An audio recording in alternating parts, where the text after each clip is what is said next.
Bonjour, vous écoutez l'épisode numéro 34 de Parlons divorce avec Karine. Je vais me lancer dans une série de 3 épisodes sur les violences conjugales. Donc cet épisode 34 est le premier de cette série. J'ai décidé effectivement de faire plusieurs épisodes parce que c'est un sujet qui est extrêmement complexe, qu'on ne peut pas aborder en un seul épisode, et il me semble important de distinguer 3 choses.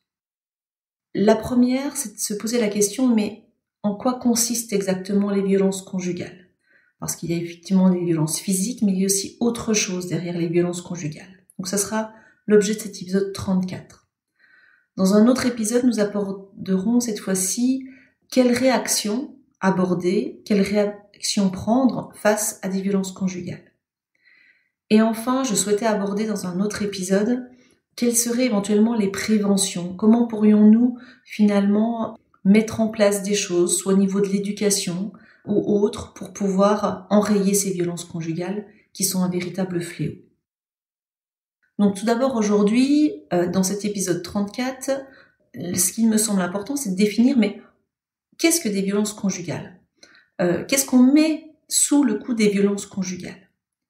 Parce que je vois souvent 2 problématiques dans mon cabinet. La première, c'est la croyance qu'on ne subit pas de violence parce qu'il n'y a pas de violence physique. Or, vous allez le voir, les violences conjugales ne sont pas uniquement des violences physiques. Ça, c'est le premier point. Et le deuxième point également, c'est l'inverse pratiquement, c'est de croire qu'il y a des violences alors qu'on est, entre guillemets, dans simplement ce que j'appelle un conflit, des désaccords conjugaux qui sont normaux. Les désaccords sont des éléments qui peuvent arriver dans un couple et qui ne sont pas du ressort des violences. Donc c'est important de les distinguer. Alors tout d'abord, les violences. Alors, on va mettre sur le plus haut niveau ce que j'appelle les violences physiques. Ce sont tous les coups qui sont portés sur le corps.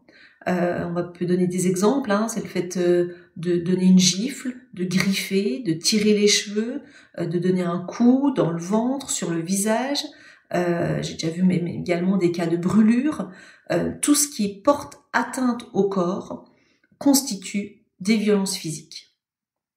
Mais il existe également des violences, ce que je vais appeler verbales, sous le coup d'insultes, d'injures. On est également avec des propos comme ceci dans le cadre de violences conjugales. Et il y a également ce qu'on appelle les violences psychologiques. Et ça, c'est beaucoup plus compliqué parce que c'est beaucoup plus sournois. Ces violences psychologiques, de prime abord, elles marquent pas. Elles laissent pas de traces sur le visage. Mais par contre, elles laissent des traces psychologiques beaucoup plus lourdes. À titre d'exemple, ce sont tous les comportements, tous les propos qui ont pour but de rabaisser le partenaire. Des petites phrases insidieuses qui vont vous faire vous sentir pas très à l'aise, vous faire vous sentir mal à l'aise.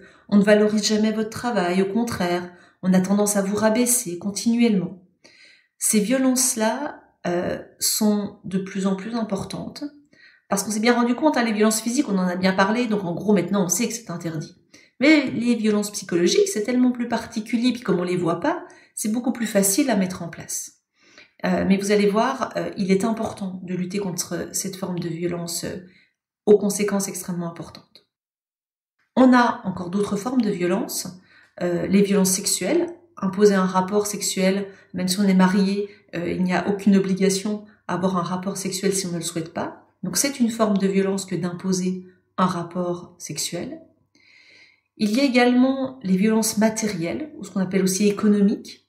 Le fait de ne plus donner accès à un compte bancaire, le fait de retirer tous les moyens de paiement du compagnon ou de la compagne, c'est une violence économique. Le fait également de confisquer par exemple des documents. Moi je l'ai déjà vu dans des dossiers où on retient la carte d'identité, le passeport, on retient également des reconnaissances de dette, des documents. C'est une forme de violence.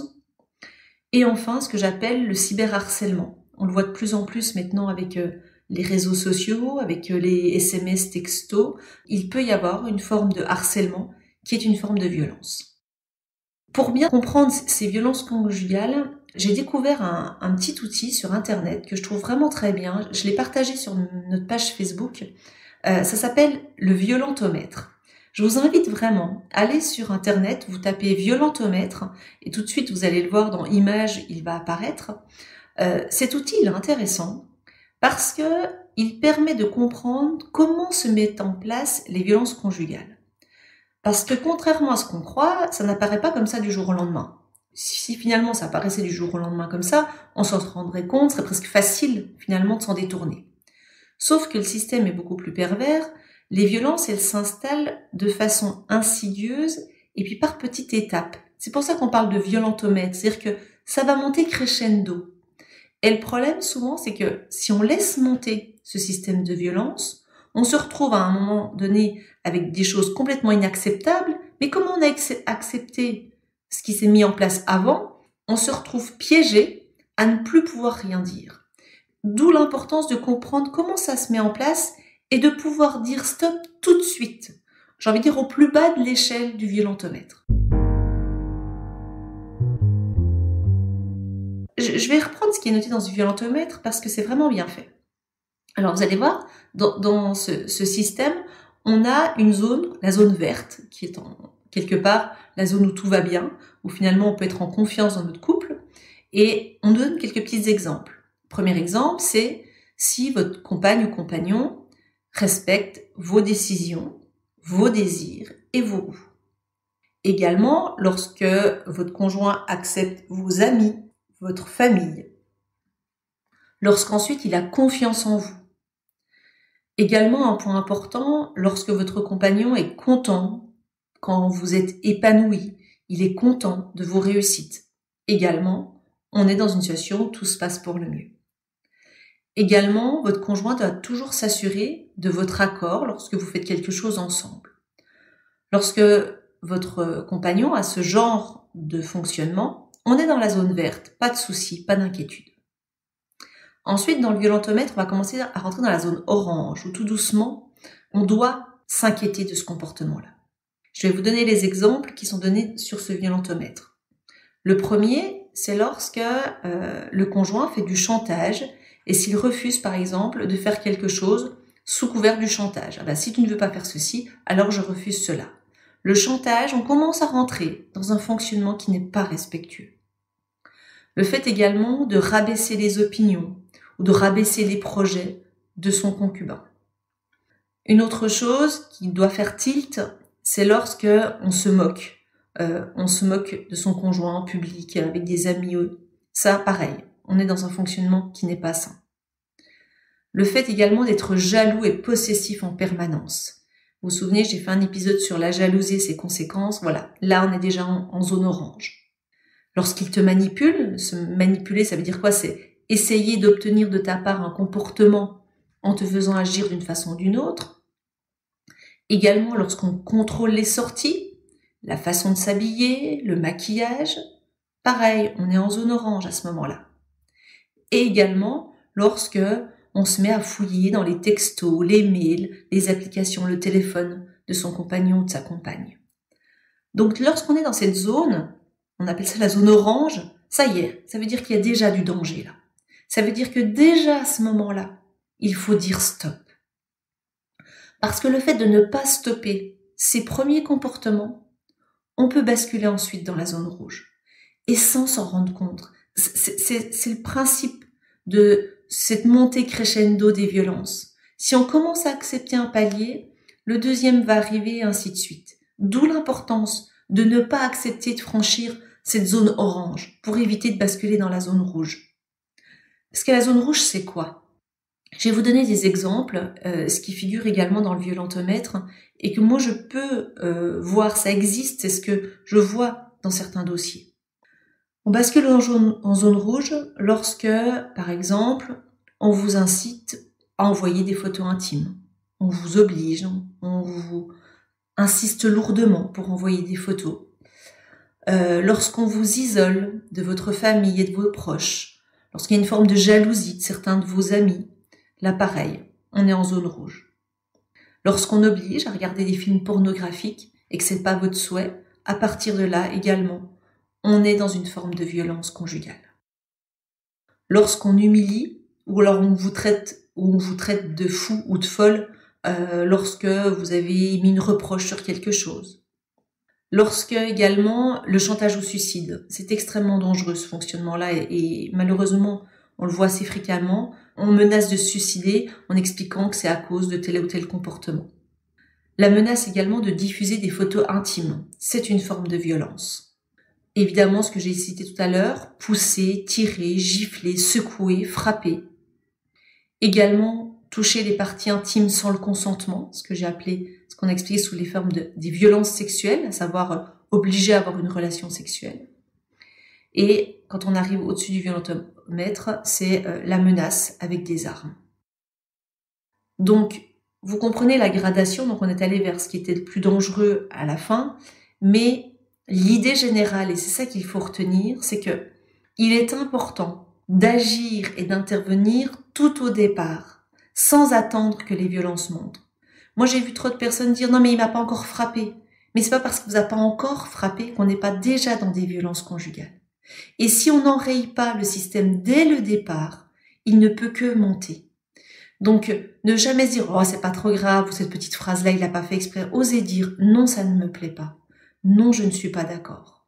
On doit me respecter. On n'a pas à me parler de cette façon-là. » Ce non, il est capital pour éviter de monter et d'augmenter dans ces violences. Parce que, comme je vous l'ai dit, c'est très insidieux, hein. Ça monte par étapes. Et il est important de pouvoir intervenir rapidement. Donc, tout ceci, c'était pour vous expliquer ce que recouvraient les violences conjugales. Et donc, j'espère que ça a été bien entendu. Ce n'est pas uniquement les violences, les coups portés au visage. Parce que c'est vrai que dans toutes les informations qui sont données, et il y a un travail important qui est fait pour lutter contre les violences, souvent on a des visages marqués et tuméfiés. Ce n'est pas que ça, les violences conjugales. C'est également les violences psychologiques. Et il est important de dire non dès le départ. J'insiste vraiment, ce violentomètre, ça vaut le coup d'aller le voir. Je trouve qu'il fait un petit peu électrochoc à chaque fois et qui permet de reposer les choses. Alors, on l'a vu d'un côté, ce qu'étaient les violences conjugales. À l'opposé, ce que ne sont pas les violences conjugales. Il faut comprendre qu'un couple, ce n'est pas un long fleuve tranquille. Donc évidemment, il peut y avoir des conflits et des désaccords. Le conflit fait partie d'une vie de couple. La problématique, c'est comment est-ce qu'on le gère, ce conflit. Comment est-ce qu'on le gère pour justement ne pas tomber dans les violences conjugales. On peut être en désaccord. Notre conjoint peut avoir un avis différent. Et ce conflit-là, il est normal. Mais l'important, c'est de savoir, comme je vous le disais, comment est-ce qu'on le règle, ce conflit-là. Je vous invite à retourner écouter l'épisode 27 que j'ai fait sur ce sujet-là, qui s'appelait « Comment gérer les conflits lors des séparations ». Et puis peut-être également celui où c'était aider ses enfants à gérer le conflit, pour comprendre que on a eu une mauvaise image du conflit et je crois que depuis tout petit, on ne sait pas le gérer. Être en conflit, c'est être capable d'affirmer ce qu'on pense, d'être capable d'affirmer ce dont on a besoin, tout en écoutant la position de l'autre, tout en respectant la position de l'autre. Donc lorsque vous êtes dans un conflit avec votre conjoint, votre conjointe, il faut que chacun puisse exprimer sa position dans le respect de l'autre. Et ça ne veut pas dire qu'on est obligé d'être d'accord avec l'autre, simplement c'est de respecter la position. Et finalement, on dégénère vers les violences conjugales quand justement on ne sait pas gérer le conflit. Lorsqu'on a comme seule arme le chantage, la peur, la menace. Et là évidemment on tombe dans le conflit. Donc si nous savions gérer les conflits, si nous n'avions pas peur de pouvoir donner notre avis, écouter celui de l'autre, on évite également ces violences conjugales. Donc apprenons à gérer nos conflits sans en avoir peur et sans que ça remette tout en question. Donc vous l'avez compris, ce premier épisode avait surtout pour but de poser quelles étaient les situations de violence conjugale. C'est aussi un cri d'alerte de dire attention, on ne laisse pas passer. Et attention, pareil, on n'excuse pas. C'est pas parce que l'autre est fatigué ou autre qu'il a le droit de rentrer dans un système de violence conjugale. Et l'importance de dire non dès le départ. Et on peut dire non avec calme, et on peut même dire non avec bienveillance. en disant non, je n'apprécie pas la façon dont tu me parles. Alors tout ça, le détail de comment réagir lorsqu'on est face à des violences conjugales, je vous l'aborde dans l'épisode de la semaine prochaine. Si vous avez des questions ou des réactions face à ce sujet, n'hésitez pas à m'envoyer un mail. Vous pouvez aller sur le site grandvel-avocat.fr. Vous trouverez sur ce site l'ensemble des épisodes des podcasts réalisés, également une adresse mail pour pouvoir communiquer et me faire part de vos observations, retours ou éventuelles suggestions. Je vous souhaite une bonne semaine et à la semaine prochaine.